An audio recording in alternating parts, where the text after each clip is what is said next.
Shri A K ബാലൻ നമുക്കൊപ്പം ചേരുകയാണ്. Shri A K ബാലൻ, മുഖ്യമന്ത്രിയും സാംസ്കാരിക മന്ത്രി സജി ചെറിയാനും എടുത്ത നിലപാട് തള്ളുകയാണല്ലോ ധനമന്ത്രി കെ എൻ ബാലഗോപാൽ. സ്വമേധയാ കേസെടുക്കുന്നതിൽ നിയമ തടസ്സമില്ല എന്ന് അദ്ദേഹം ഉറപ്പിച്ചു പറയുകയാണ്. അത് മുഖ്യമന്ത്രിക്കുള്ള ഒരു തിരുത്തല്ലേ? എന്തുകൊണ്ട് അങ്ങനെ പരിശോധനയില്ലാതൊരു നിലപാട് മുഖ്യമന്ത്രി എടുത്തു എന്നുള്ള ഒരു ചോദ്യം സർക്കാരിലെ ഒരു മന്ത്രി തന്നെ ചോദിക്കുകയാണ്. ഇതില് മന്ത്രിമാരെന്താണ് പറഞ്ഞത് എന്നുള്ളത് താങ്കൾ പറയുമ്പോഴാണ് ഞാൻ അറിയുന്നത്. ഇതില് ബഹുമാനപ്പെട്ട മുഖ്യമന്ത്രി എന്താണോ പറഞ്ഞത് അതാണ് ഗവൺമെന്റിന്റെ നിലപാട്. നമ്പർ 1.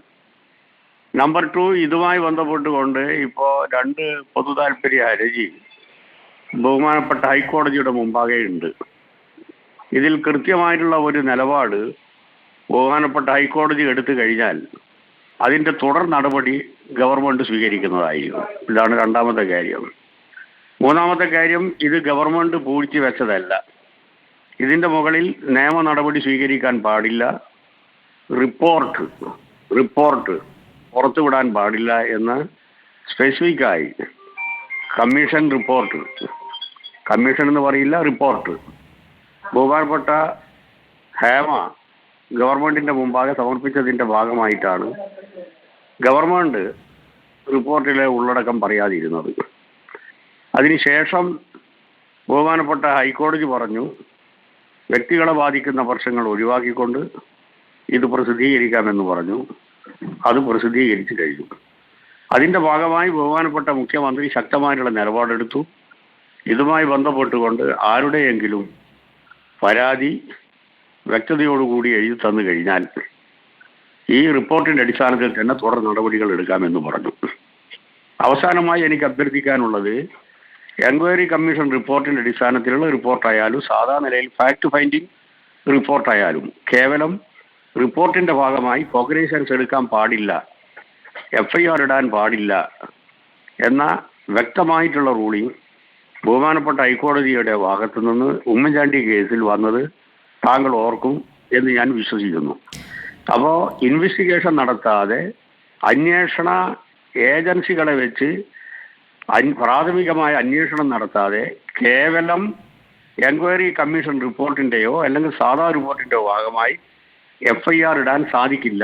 പ്രാഥമിക അന്വേഷണം നടത്താമല്ലോ. അങ്ങ് പറഞ്ഞതൊക്കെ ഞാൻ സമ്മതിക്കുന്നു.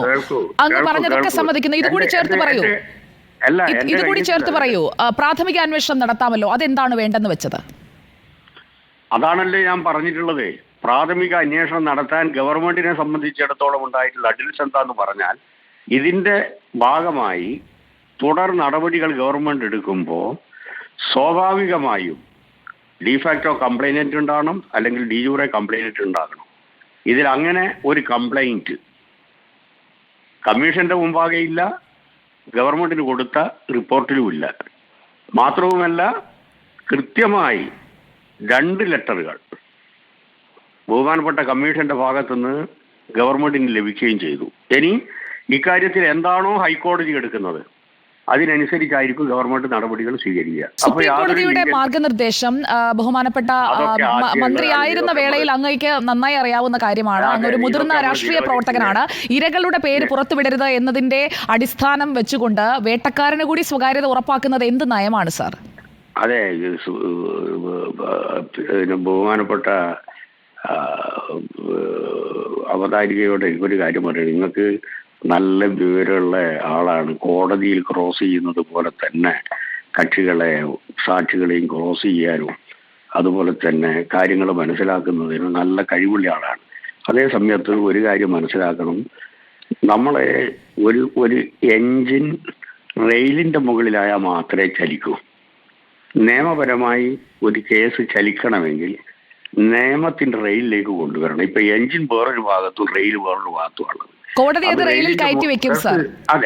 അതെ, റെയിലിന്റെ മുകളിൽ കയറ്റി വെക്കാൻ നിങ്ങൾ എല്ലാവരും സഹായിച്ചു കഴിഞ്ഞാൽ ഒരു ബുദ്ധിമുട്ടില്ലാന്ന് നമ്മൾ സഹായിച്ചുകൊണ്ടിരിക്കുകയാണ് സാർ. സഹായിച്ചുകൊണ്ടിരിക്കുകയാണ്. അപ്പൊ ഇന്ന് ഹൈക്കോടതി വിധി വരട്ടെ, അപ്പൊ നല്ലോണം നമുക്ക് റെയിലിന്റെ മുകളിലാക്കാം, ഒരു ബുദ്ധിമുട്ടുമില്ല. ഗവൺമെന്റിന് ഇതിൽ യാതൊന്നും മറച്ചു വെക്കാനില്ലെന്ന് മാത്രമല്ല, ഞാൻ സാംസ്കാരിക വകുപ്പ് മന്ത്രിയായിരിക്കുന്ന സമയത്ത് ഈ രംഗത്ത് നേരിട്ട പ്രതിസന്ധി എന്താണെന്ന് അറിയായിരുന്നു നിങ്ങൾ. ഞാൻ സുജിയോടൊരു കാര്യം പറയാം, ഒരു പടം റിലീസ് ചെയ്ത് കഴിഞ്ഞാൽ വൈഡ് റിലീസ് ഇല്ല, എ ക്ലാസ്സിൽ മാത്രമേ റിലീസ് ഉണ്ടായിരുന്നുള്ളൂ. അത് തന്നെ ചില ആൾക്കാരുടെ കയ്യിലായിരുന്നു. അതില്ലാതാക്കി എ ക്ലാസ്സിലും ബി ക്ലാസ്സിലും സി ക്ലാസ്സിലും പഠനം റിലീസ് ചെയ്തത് പിണറായിൻ്റെ കാലഘട്ടത്തിലാണ്. അങ്ങനെയാണ് ആ പ്രതിസന്ധി ഞങ്ങൾ പരിഹരിച്ചത്. നമ്പർ 1. നമ്പർ 2, 2013 ഉമ്മൻചാണ്ടി ഉണ്ടാക്കിയിട്ടുള്ളൊരു നിയമമുണ്ട്. അതായത് സെക്ഷൽ ഹറാസ്മെൻറ്റുമായി ബന്ധപ്പെട്ടുകൊണ്ട് അത് പ്രിവെൻറ്റ് ചെയ്യാനുള്ള ഒരു നിയമം കൊണ്ടുവന്നു. ആ നിയമത്തിൻ്റെ അടിസ്ഥാനത്തിൽ ICC രൂപീകരിക്കാൻ തീരുമാനിച്ചു. പിണറായി ഗവൺമെൻറ് വന്നതിന് ശേഷമാണ് ICC രൂപീകരിച്ചത്. അതിൻ്റെ ഭാഗമായി കുറേ നടപടികളെടുത്തു.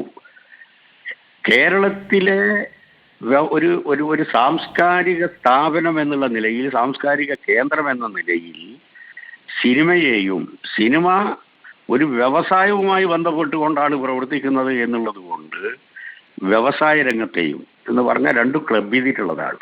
വ്യവസായത്തെയും രക്ഷിക്കണം, നമുക്ക് സിനിമയും രക്ഷിക്കണം. അതിന്റെ ഭാഗമായിട്ടാണ് ശക്തമായിട്ടുള്ള നിലപാട് ഗവൺമെന്റ് സ്വീകരിച്ചത്. തീർച്ചയായും അങ്ങ് പറഞ്ഞതിനോട് ഞാൻ യോജിക്കുന്നു.